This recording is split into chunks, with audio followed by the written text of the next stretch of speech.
Hey, good morning, traders. This is Vance Williams out of the Seattle, Washington area. Welcome to my morning Forex trading show. It's Tuesday, December 9th. Yeah, it's good to be here this morning. To see more about more of what I'm talking about on the show, when you do click play, make sure that you click be part of the conversation right here, and that'll take you in and give you access to these links. If you want to know when the shows are going to take place, you can follow me on Twitter. If you want to get some free books and other stuff at my website, you can click on this link here. That'll bring you over to forexartofwar.com,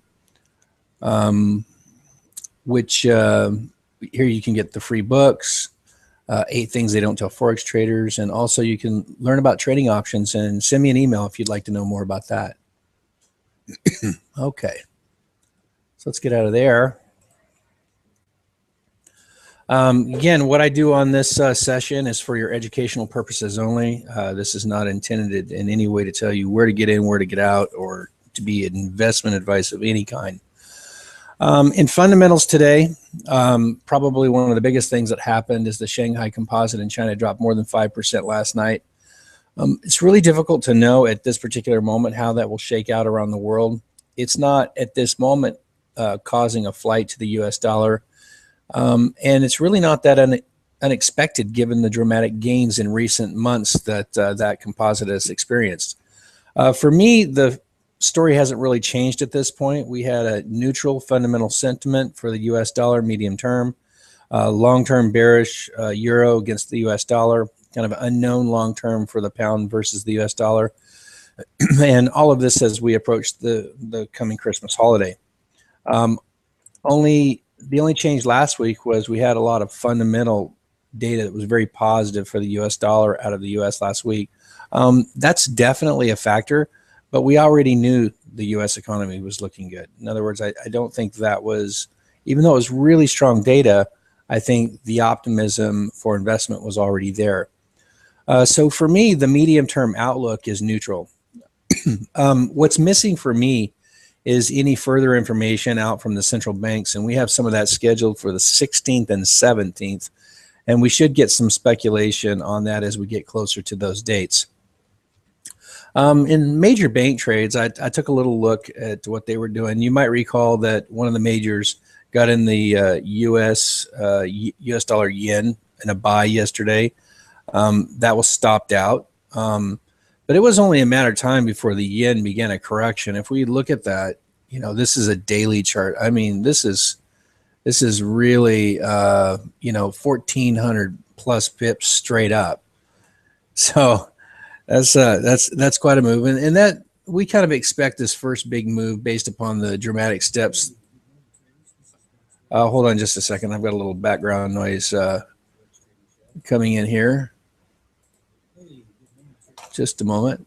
Okay, I think I got it. I'm not sure where that was coming from exactly. Let's see, where was I? Well, I was saying that, when the Japan changed their policy here in October, it was pretty dramatic change. So we would kind of expect that. But then there really was a lot of selling of the yen. So it looks to be doing a bit of correcting right now, which, is sort of expected. There was a lot of talk about it moving too fast the past couple of weeks. It seems to me that only the top earning major bank has been very conservative ahead of the holidays. The rest have kept up trading. They appear to be looking for better prices for the medium term. For example, as I said yesterday, around 2,400 on the euro, which it's getting close to being there right now. Also, I noticed that someone else had a trade in. I'm going to drop down to 30-minute. One of the other major banks, well, they're in now. They were looking for 119.50, and it just hit that on this recent drop. So I personally think there's currently more risk in the current climate, looking at current market conditions. And so, business as usual trading on the medium term, I don't really think is warranted, but that's my read. Keep in mind that I can't verify the accuracy of the major bank trades. I believe it to be accurate, but I just want to tell you that up front. Okay, let's talk about the current intraday price movement. So let's go to the pound first. First thing I want to show you, and I don't pay a lot of attention to trend lines, probably more so on the pound than any other currency pair. But I think this really does show us, give us a little bit of insight on the bigger money as price pulls back and it repositions down, hits that top area, repositions down, comes kind of close. We get another drop, comes up in here to that exact area again, and it's struggling. Even the big money is about 50-50 right now in this area of 156.70. So I would say in this case that trend line is significant. It just kind of gives us an idea over a longer period of time, basically a few weeks, where that bigger money's been repositioning to the downside. And so we're kind of there now. But I think we really, while I do look at that and think that's a little bit important, and also I might say that if I zoom out here, I might say if we get above that, let's say in the next 4 hours, it might really be signaling a bigger correction. But we'll just have to wait and see. I think probably more significant is what's happening right now. And this is that trend line coming in from the 4 hour here, but this is the 30-minute chart. So yesterday you heard me talk about how, some of at least one of the major banks was selling right in this area. And I was pointing out that, while that's selling against actually it was over here, a pretty significant 90 pip move up, this morning. And usually when there's a strong intraday money move up, it keeps moving in that direction, which it did. And then it continued to make another push up through the Asian session. And now we see the bulls are still there. The buying is still there with an important level, which is obviously right around here. So it'll have to come down through 56.25 to turn this around at all.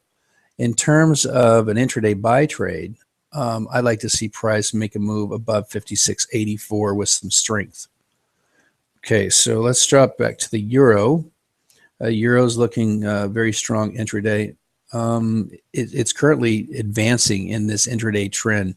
So currently the trend is up about 99, which is very strong, and about 150 off of that bottom.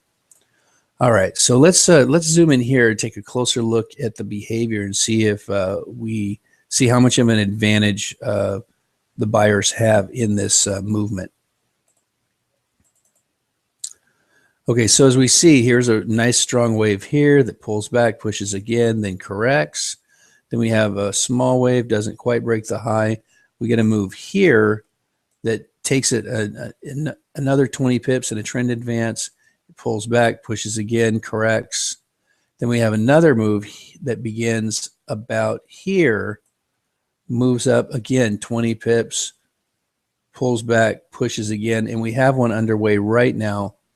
Let me check about 25, so it's even stronger. And so our traders would basically be looking for a pullback at this point.